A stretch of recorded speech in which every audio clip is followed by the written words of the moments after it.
My name's Angelo, and welcome to We Want Picks. I'm going to break down the entire UFC Vegas 76 fight card, giving you my picks, predictions, and my DraftKings plays. But before we do that, let's celebrate the We Want Picks community. Over the last 2 months or so, we have had some incredible community members win some very real money. People taking down $78,000 DraftKings tournaments, $13,000, $50,000, smaller ones, a couple of grand here, a couple of grand there. People have been doing incredibly well. And these are only premium members. These are premium members who went out of their way to thank us, to reach out, to say your tools, your information help me win these giant amounts of money. So if you're not a premium member, become one. It's only freaking $10 a month, and the receipts are right here from the community themselves. And the reason they're doing well is obviously A, they're smart, they do some of their own research, but also we give them tools, we give them information.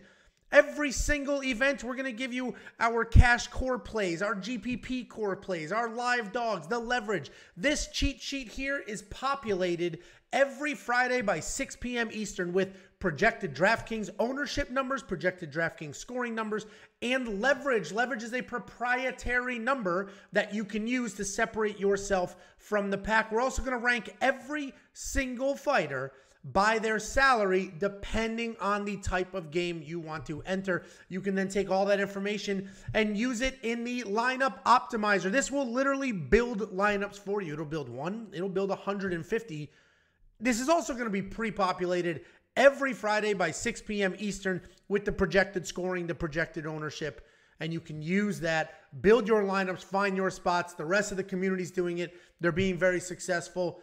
Let's go ahead, break down this card. But before I do that, WeWantPicks.com, click become a member. It's only $10 an entire month, not a week, $10 a month. WeWantPicks.com, click become a member.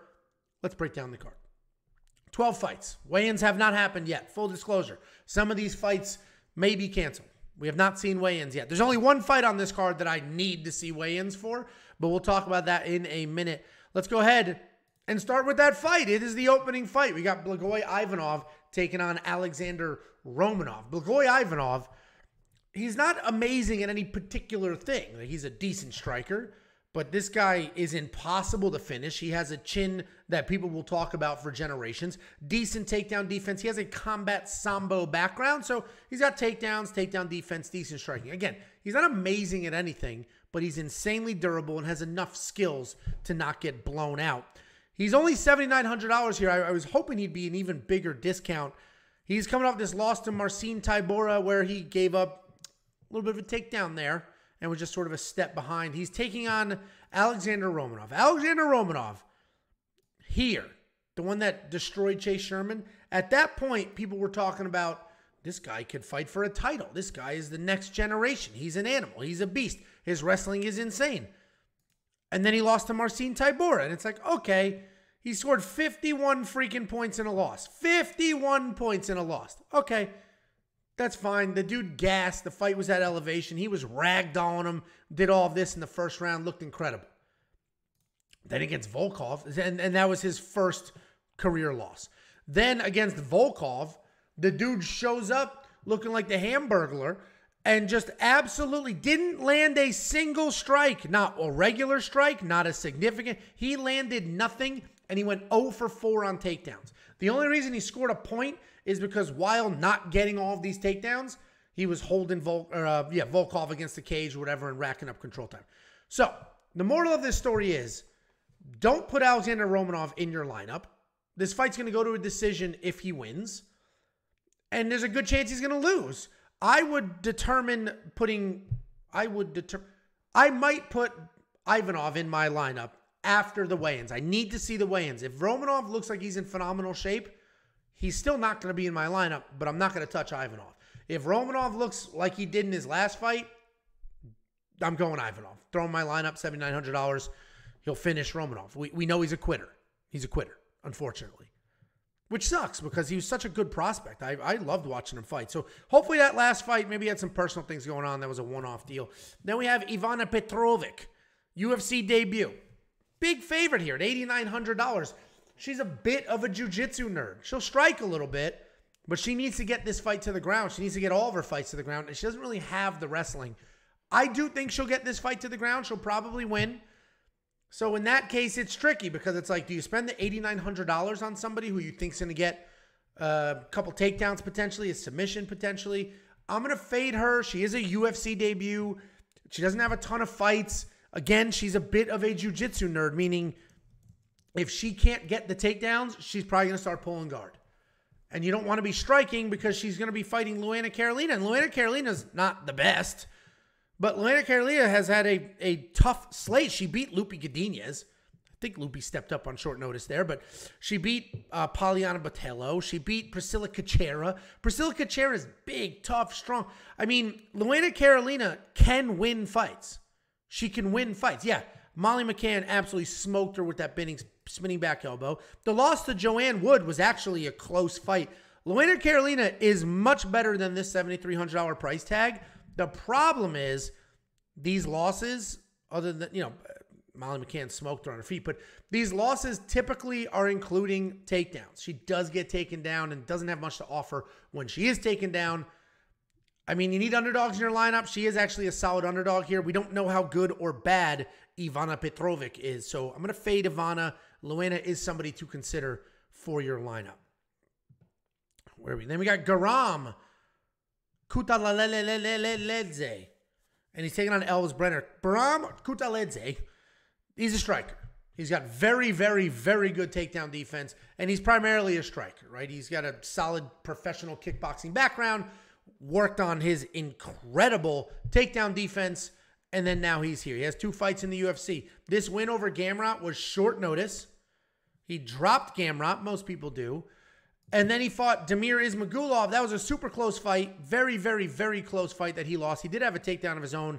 He gave up a few takedowns, but the reality is he has defended 17 takedowns in the UFC, and both Gamrot and Ismagulov can take down like an MF. So Guram, very, very good. $9,400. Here's the problem. He scored 56 points in a win over Gamrot. I think this fight against Elves looks basically the same. Because Elves Brener, where the hell is he? Oh, they have him, Brener Oliveira. Because Elves Brener is a grappler. This dude wants takedowns, needs takedowns. He wants to grapple. He's got loose striking. He is very hittable, but he's tough. He's not a type, you're not going to hit him twice and then knock him out. And Guram, while he does have power, professional kickboxer, I don't necessarily think Guram's going to finish this fight. So while I think Guram is a guarantee to win this fight, so nobody should have Elves in their lineup, I don't know how many points he's going to score. And if I'm spending $9,400, I'm going to want at least 94 points. So I don't know if I'm going to have Guram in my lineup. There's a few other people that I think have a higher upside at a better price point. So I probably won't have Guram, as shocking as that is, considering the dude's basically a guarantee to win this fight. Then we have Karol Rosa taking on Yana Santos. Karol Rosa is pretty good everywhere, right? She's pretty well-rounded, mostly a busy striker. She's landing an incredible 6 significant strikes per minute. She's willing to trade. She can also work in takedowns. She has 10 takedowns in a combined 7 UFC fights. She took down Lena Landsberg 3 times. I think this fight looks exactly like this. I actually probably will spend the $8,600 on her because look how well she scores in her wins. 89, 109, 110, 112. She scores really well in her wins because she works in takedowns. She gets control time. She's a busy striker. So I'd spend $8,600 on Karol Rosa. I think she'll get it done, but let's look at Yana Santos. Yana Santos, a little underrated in this fight. She's a very good striker. Busy striker, not as busy as Karol Rosa, but she's sort of a busy striker, high volume, has sort of the kickboxing acumen. If you're doing your own research, she was Yana Kunitskaya, but she married Thiago Santos, who just failed for steroids. But the reality is she gets taken down, right? She has a 45% takedown defense. Karol Rosa can work in takedowns.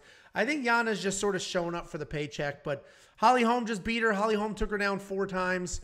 Obviously, Aldana's also very good. I mean, she's losing to good people, but I think she does lose this fight. I think Karol Rosa gets it done. I think she works in some takedowns and ends up being worth her price point.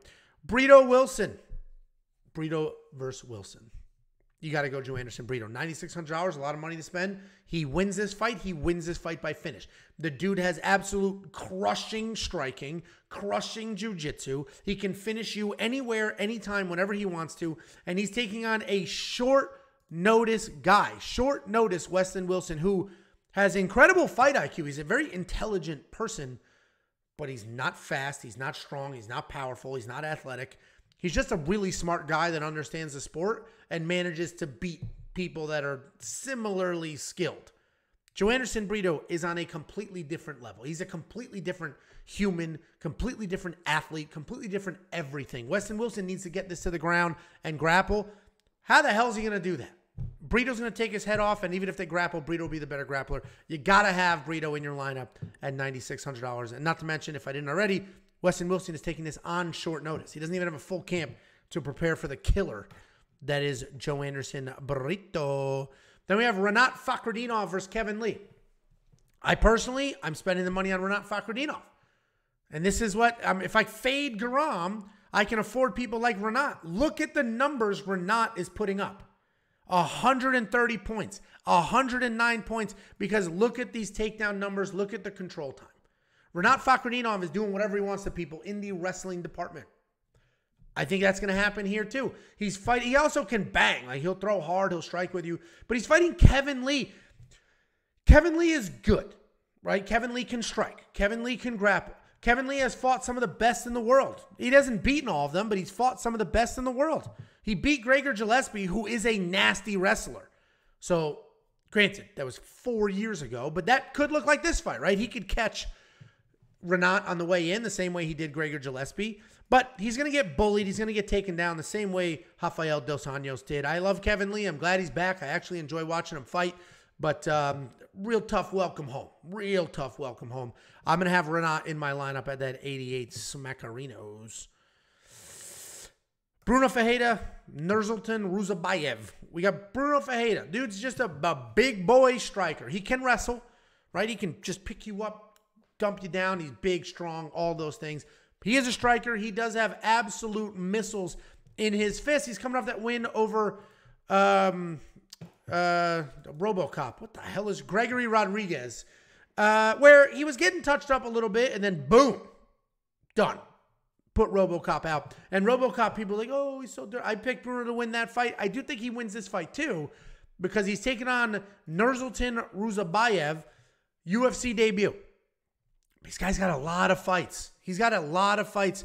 I forget how many. It's like 20-something. It's something stupid like that. No, he has 44 fights with, I have my notes in front of me, 44 fights with 32 finishes. He's not a nobody. This is not the Westin Wilson that Joanderson Brito got. This is a guy with a ton of experience at a decent level who can wrestle and strike. This, I believe, is a pick your side fight. I think whoever wins this fight is going to score as many points as they want to. Bruno Ferreira is going to get a knockout, put out over 100 points, or Nursulton's going to get the takedowns, beat up Brunno, potentially stop him on the ground. So Bruno's 10-0, all 10 by stoppage, but we've seen those guys start to lose these fights against the more experienced people. Look what Chepe just did to Trevor Peek. That's exactly this situation. So heed that warning. I may actually have, depending on the money situation, I may throw Ruziboev or Baev in my lineup because he has all the tools to win this fight if he wants to. Oh, how fucking stupid. Of course he wants to. You get my point. Then we have Ismael Bonfim. And he's, why the hell did I say it like that? Ismael Bonfim taking on Benoit Saint-Denis. And this dude's a killer. We just watched him murder Terrence McKinney. He's got wrestling. He's got wrestling defense. He has bombs in his hand. He has jiu-jitsu. He's a killer. He has all of the things. Terrence McKinney, his wrestling's a little different. It's a little kind of flashy, trying to make things happen. He's super fast, but trying to throw, trying to trip, things like that. And Ismael was defending well, staying calm. He was very patient and then landed those strikes. Ismael should win this fight. $9,200 is probably decent because he probably wins by finish. Although Benoit Saint-Denis is not the type of guy you just go out there and finish, right? He's an insanely durable guy. He's only lost one single fight. And the reality is he's a wrestling beast. He's going to come forward, shoot, shoot, shoot, shoot, shoot, shoot, wrestle, wrestle, wrestle. And if Bonfim can't get him out of there earlier if he gets taken down a few times.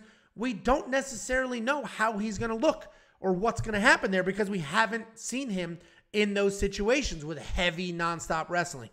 The only reason I think Bonfim is, I'm pretty confident in Bonfim to win this fight, is because Benoit Saint-Denis is stupid hittable, like dumb hittable. And Ismael Bonfim hits hard as shit. He's going to hit him. He's got a boxing background. We've seen him go to a decision, so I don't think he'll fade. Bonfim should win this fight, and you should definitely consider him in your lineup. But even in a loss, Saint-Denis could put up numbers. Granted, this was a decision. I don't think this fight necessarily goes to a decision, but he is going to wrestle. He is going to rack up control, and he's tough. He's not going to go out there with one punch. He's tougher than Terrence McKinney. And I don't mean that as a slight to Terrence McKinney. I mean, some people are just tougher than other people. Then we have Lipski taking on Gatto. This is a very recency bias type pick. Ariana Lipski looked amazing in this JJ Aldrich fight. Like freaking amazing in this fight. She had takedowns. She had takedown defense. She landed 101 significant strikes. I mean, she looked incredible in this fight. She's always been a good striker, and now we've seen all of those tools come together. Now she's a good grappler as well. And JJ Aldrich didn't look amazing in that fight, but JJ Aldrich is good and has fought a lot of good people. And we're getting Ariane at a discount. This Ariane, the one that beat JJ Aldrich, wins this fight. She beats Melissa Gatto. Are we going to get that Ariane? I don't know, and that's the problem. Melissa Gatto is going to come forward, get takedowns, look for control, try to get a submission. We've seen Ariane get submitted. We've seen her lose fights. So Melissa Gatto could potentially win and win by finish. Tracy Cortez just manhandled her, basically. But she did get a couple of her takedowns of her own. So this is a tricky one.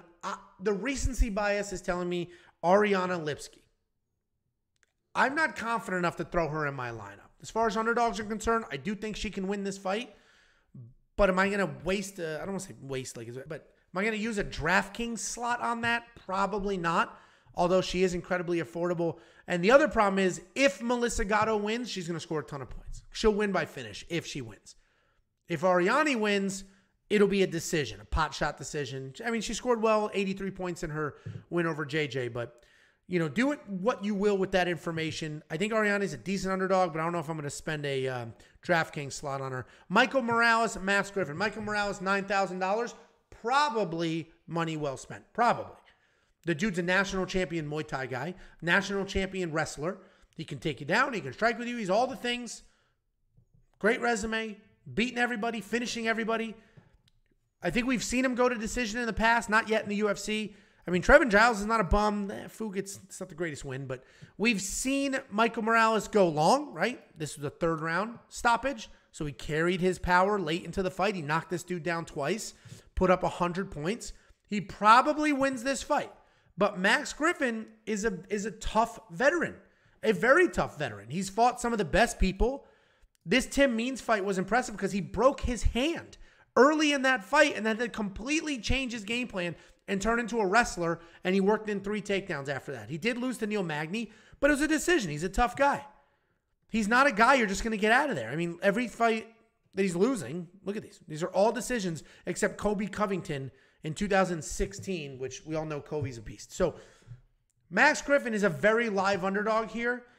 And even if he loses, I don't know how many points Michael Morales is going to put up because he's probably not going to finish Max. So Michael Morales probably wins that $9,000.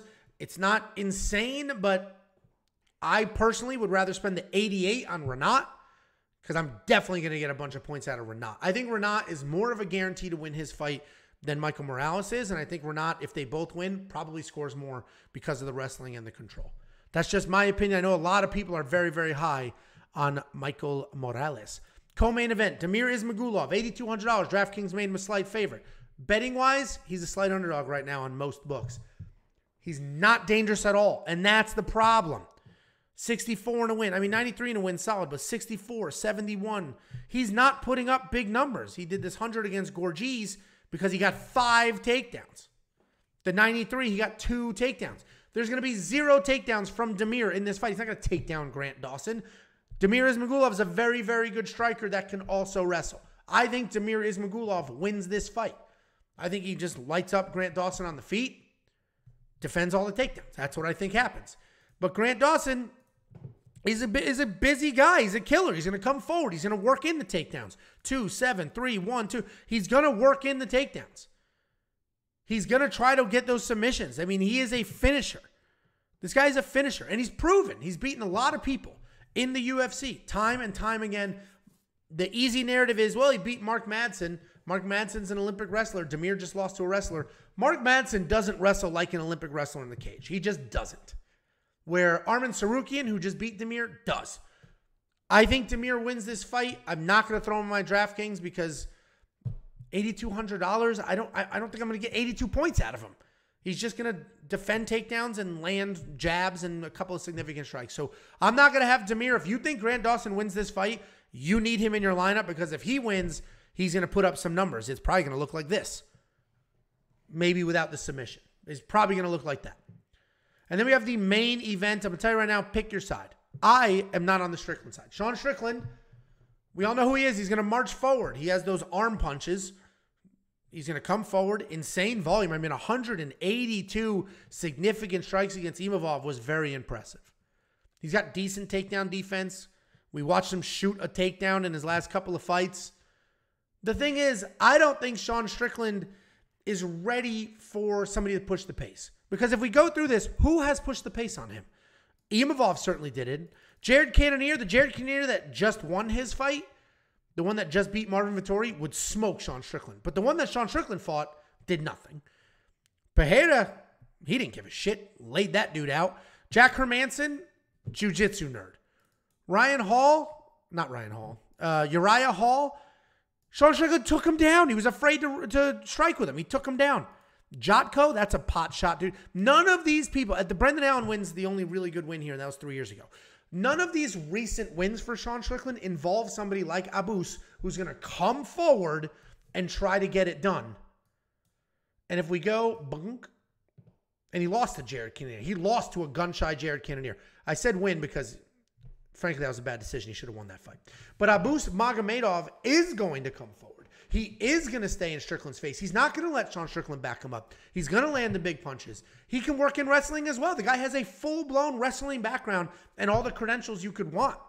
He just hasn't used it yet because he only has one fight in the UFC. So I think Abus wins this fight. I'm going to spend the $7,700. It is a 5-round main event. If Sean Strickland wins, he will score well. And he'll be worth his price tag. If Abus wins, he'll definitely be worth his price tag at the underdog money. So pick your side. I'm not here to convince you either way. I'm just telling you what I am doing. But guys, become a premium member.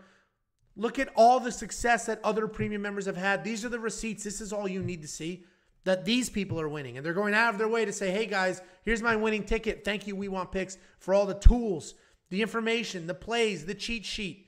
All of this is available to you. The optimizer, all of this is available to you for only $10. And that includes everything I didn't mention, like the bets, the AI, all that crap. WeWantPicks.com. Click Become a Member. It is only $10 a month.